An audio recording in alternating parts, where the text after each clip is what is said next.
مغرب نے عیسائیت سے آزادی، نام نہاد عیسائیت سے آزادی حاصل کر لی تو عقل سے بھی آزادی حاصل کر لی، اور اس نے کمر کس لی کہ حقوق نسواں کے لیے عورتوں کو آزادی دینی ہے، اور حقوق نسواں کے لیے جو اس نے کمر کسی آزادی نسواں، یہیں سے اس کی اصل بے حیائی کا آغاز ہوتا ہے،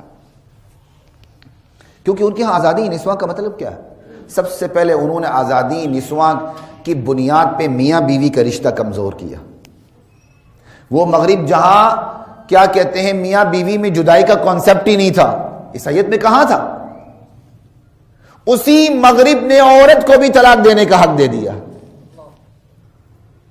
اب نتیجہ کیا نکلا؟ میاں بیوی کا رشتہ کمزور تر ہو گیا، جسٹ ایک سیول کانٹریکٹ۔ ہمارا نکاح سیول کانٹریکٹ نہیں ہے، معذرت کے ساتھ نہ کہا کریں اس کو، ہمارا نکاح اس معاہدے کا نام ہی جو ساری زندگی کی نیت سے ہم کرتے ہیں نکاح رکھا ہے اللہ نے خود، اسے سیول کانٹریکٹ کی چند شرائط کو سامنے رکھ کے آپ اس کو سیول کانٹریکٹ نہ کہہ دیا کریں۔ سیول کانٹریکٹ تو کب بھی باہمی کیا کہتے ہیں آپ عہد و پیمان سے ختم بھی کر سکتے ہیں، محدود مدت کے لیے بھی کر سکتے ہیں، آگے بھی جا سکتے ہیں، پیچھے بھی جا سکتے ہیں۔ یہاں ایسا نہیں ہے کہ آپ اس کو سیول کانٹریکٹ کر کے پیچھے ہٹ جائیں۔ لا الہ الا اللہ، اس کو بھی دے دیا، اور یہی اثر ہماری عدالتوں کے فیملی لاز کے اندر بھی آ گیا۔ عورت کھڑی ہو جاتی ہے، ون سائیڈڈ سارا معاملات چلتے ہیں، حالانکہ اسلام میں تو خلا ہے لیکن اس کی کوئی گراؤنڈز ہیں، پھر بھی مرد کو طلاق دینی پڑتی ہے خلا کے نام پہ، تو یہاں سارا کینسلیشن ہو رہی ہے۔ خیر ایک الگ بات ہے، میں پہلے بھی اشارے کر چکا ہوں، اس پہ نہیں آتا، صرف یہ بات بتا رہا ہوں کہ مغرب نے انسانی حقوق کے حوالے سے سب سے پہلے یہ کام کیا کہ عورت کو طلاق کا حق دے کے میاں بیوی کا رشتہ کمزور اور بودا کر دیا۔ اب ہر حملہ کارگر۔ اس نے آزادی نسواں کے حوالے سے دوسرا کام اس نے یہ کیا کہ اس نے یونی سیکس معاشرہ بنا دیا، یک جنسی معاشرہ، کہ عورت اور مرد کا کردار مختلف ہی نہیں، ایک ہی ہے۔ عورت اور مرد کا کردار مختلف نہیں، سیاست، معیشت، معاشرت، جاب، کھیل کود، تعلیم کا ایک ہی، ان کا میاں لڑکے لڑکی میں کوئی فرق نہیں ہے۔ کئی لوگوں نے ویسے ہی فرق بنایا ہوا ہے، بچپن میں لڑکی گڑیا سے کھیلتی ہے تو اس لڑکیوں والی عادات آتی ہیں، لڑکا گاڑی سے کھیلتا ہے تو اس کے اندر لڑکوں والی عادات آتی ہیں۔ انا للہ و انا الیہ راجعون۔ حالانکہ یہ لاجک کے خلاف ہے۔ اللہ تعالیٰ نے جسمانی ساخت الگ بنائی ہے، اللہ نے صنف الگ بنائی ہے، اللہ نے نوع الگ بنائی ہے، اللہ نے اس کی ذہنی ساخت بھی الگ بنائی ہے۔ اب تو سائنٹسٹ یہاں سے کہتے ہیں کہ ٹیشوز، دماغ کے ٹیشوز کو دیکھ کر بھی پتہ چل سکتا ہے کہ یہ مؤنث کا دماغ ہے کہ مذکر کا دماغ ہے۔ ارے بھائی مخلوق یہ ایک اور ہے، آپ ایک اور مخلوق کو لا کر دوسری مخلوق کے ساتھ برابر کہتے ہیں ان میں کوئی فرق نہیں ہے۔ نر اور مادہ کتنا زمین آسمان کا فرق ہے، اور آپ کہتے ہیں کوئی فرق نہیں ہے۔ چلے سمجھنے کے لیے ایک دو مثالیں دیتا ہوں، محسوس نہ کیجیے گا۔ درد ذہ کی تکلیف، ڈیلیوری کی تکلیف عورت سہتی ہے نا، اللہ تعالیٰ نے اس کی ذہنی ساخت ایسی بنائی کہ اس سہنے کے لیے وہ تیار رہتی ہے۔ درد ذہ کی تکلیف سہنے کے لیے مرد تیار ہو سکتا ہے؟ وہ تو خودکشی کر لے گا۔ کتنا چھوٹا راستہ اور کتنا بڑا بچہ، خدا کی قدرت ہے کہ نہیں؟ اللہ تعالیٰ نے اسی حساب سے اس کی ذہنی ساخت بھی ایسی بنائی کہ وہ عورت جو چھپکلی سے ڈرتی ہے، کاکروچ سے ڈرتی ہے، وہ درد ذہ سے خوف طاری نہیں ہونے دیتی، خوف آتا ہے طاری نہیں ہونے دیتی، اس کے لیے وہ تیار ہو جاتی ہے۔ اتنا بڑا حوصلہ، اور یہ حوصلہ اللہ تعالیٰ نے مرد کو۔ اب وہ عورت جو درد ذہ سہتی ہے، ڈیلیوری کی تکلیف سہتی ہے، وہ عورت ڈرائیونگ سیٹ پہ آ جائے تو سیٹ کو ہی گیلا کر دیتی ہے ذرا جھٹکا لگنے پہ۔ کبھی آپ نے غور کیا؟ کیونکہ ڈرائیونگ اصل کام مرد کا ہے۔ عورت جب ڈرائیونگ سیٹ پہ بیٹھتی ہے غلطیاں کرتی ہے، کہتے ہیں نا بچہ آگے چلا رہا ہو یا عورت چلا رہی ہو تو اس پہ اعتبار نہ کرو، اس کی ڈرائیونگ پہ ذرا جھٹکا لگے وہ سیٹ ہی ساری گیلی کر دیتی ہے۔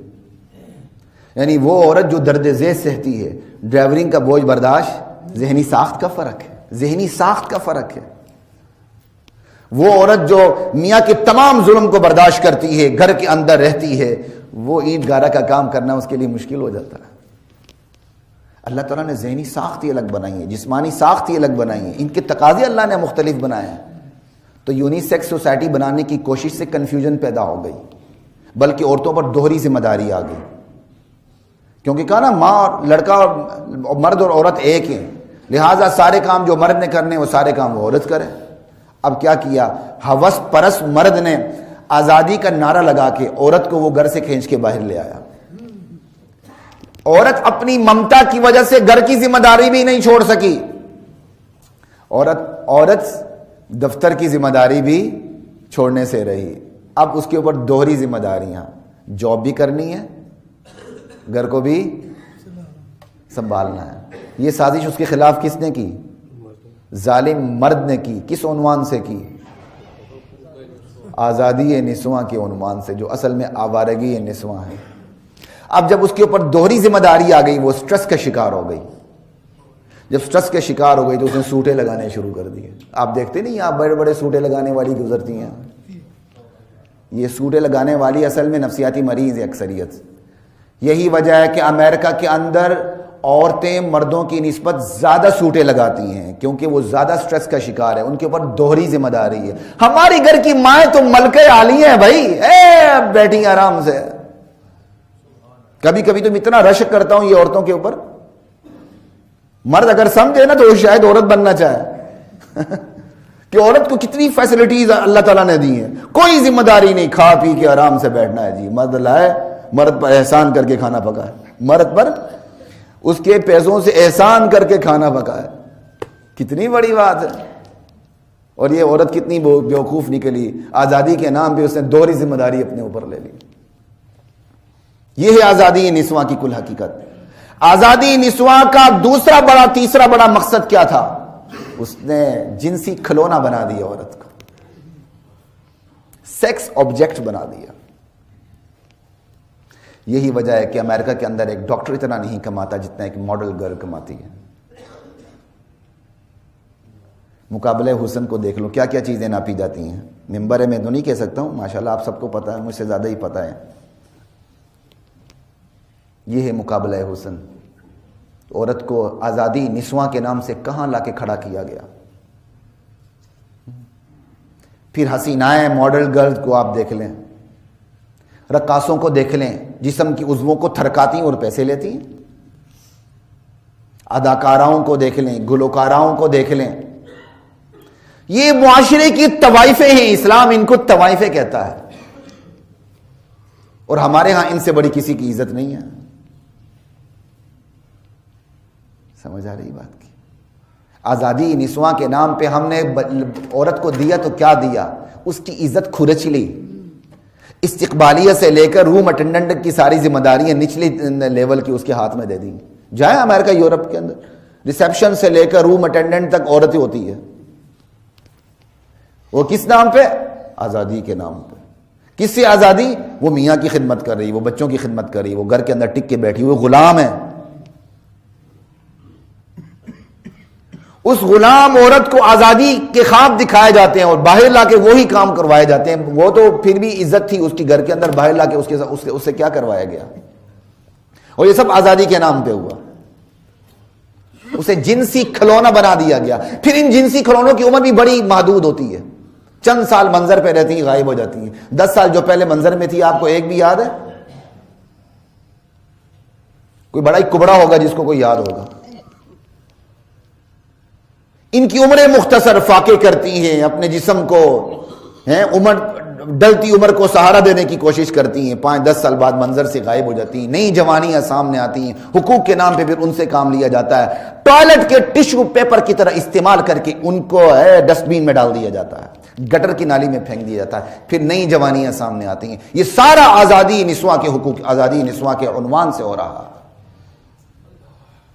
یہ ہیں اسباب حیات باختگی کے اس معاشرے میں, نبی کے نام لیواؤں میں. آپ آسان سمجھتے ہیں؟